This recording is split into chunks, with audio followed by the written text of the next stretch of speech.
thing that I wanted to talk about, which was also Ramadan for the Muslims that live all over the world.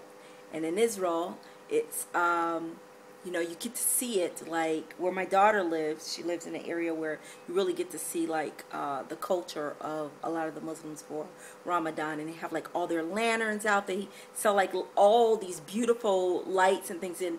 And I remember my daughter was going to buy something like a few weeks ago, and the guy he owns a store. He's an Arab guy, and he say, wait until Ramadan to buy it, because then we'll have a lot more to choose from and they'll be cheaper.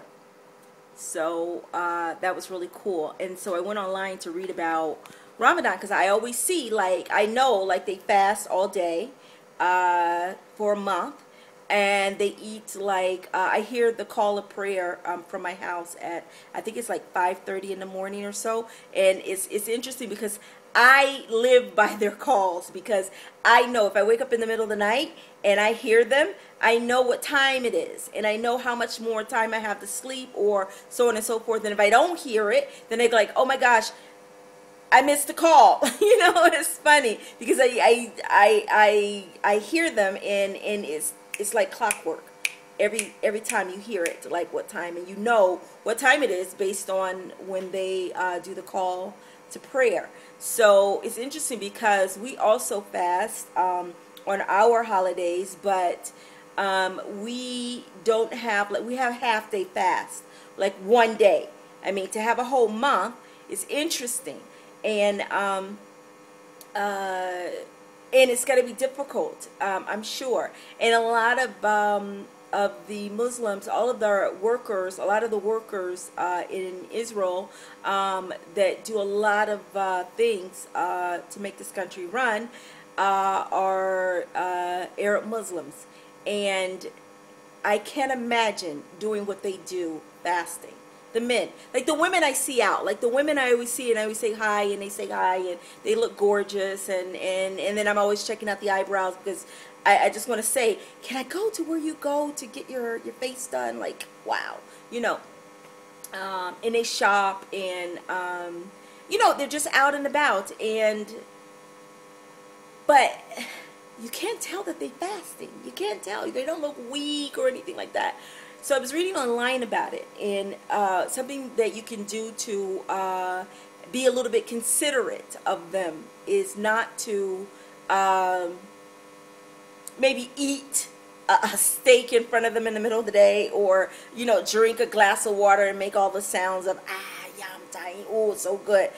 When they can't eat or drink during the day, it's kind of rude, but we don't think about those things that they can't. My friend, she has seen construction getting done in her house, and everyone knows that if you want it done really nice and well, and with creative ideas, is you hire an Arab, and they come in, they do such a wonderful job, and they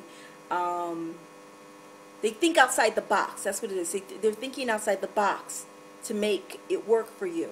So anyway, she was like, she always tries to offer them things, and she forgot, and she offered the guy water, and she says, it's so hot today, and it was like, I don't know, 90 something degrees outside. She offered him a glass of water. He says, no, I'm fasting, thanks though, and one day he had to work. He was working. He wanted to stay to finish some project that he was working on in our house, so he was staying over daylight time. So he was there for sundown.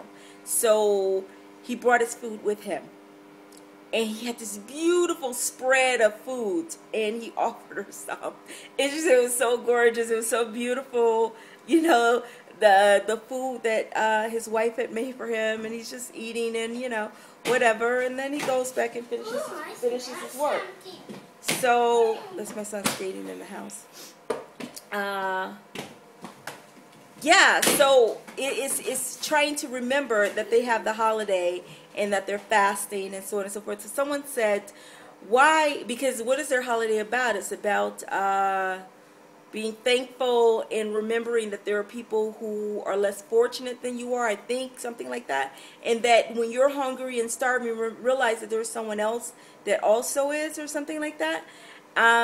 So they said, if it's such like that, then why is it, that's when there are more terrorist attacks by Arabs. So this Arab guy said, because they're stupid, you know. That's what he said, because they're stupid, you know. Which makes sense, because you can't brush everybody with the same brush. But anyway, I thought I'd just mention that it's also that holiday, and maybe I will try and remember one day. You saw that? When it's, yes, I did. I will try and remember that next time I'm up and I hear the call, and then maybe I'll put on my phone. It's really a cool thing to be in a country, and we believe in one God, they believe in one God, and we have our times for prayer and they have their times of prayer. So what's going on is there's prayer all the time, you know. So it's really cool. Even though you don't see it, it's nice to know, like, you know. So it's definitely the Holy Land. And yeah, I just thought I'd mention about Ramadan because that was cool. And you know, you just wish we all could get along, right? Thinking about that song by Guy Sebastian. Do you know it? Can't We All Just Get Along? He's an Australian singer. His name is Guy Sebastian. It's an old song. Sebastian. That's how you spell his last name. And his first name is Guy. And he's from Australia. Anyway, the song is awesome. I love the song. I like his music. And I only know about him from X Factor. And then, you know, when you look up the judges, you see how famous they are. So that's how I found him. And anyway, I love that song because it's so true. And it's so metin. Also, Emily Sandé. I like her also. She has this song, Read All About It. That's so Israel. So Israel. It's just what it is. Anyway, that's it. I'm not doing another video. Next video, you'll know it's a new video, a new day, because I'll be changed and I won't be having this on. Maybe the same scar, because I love the scar.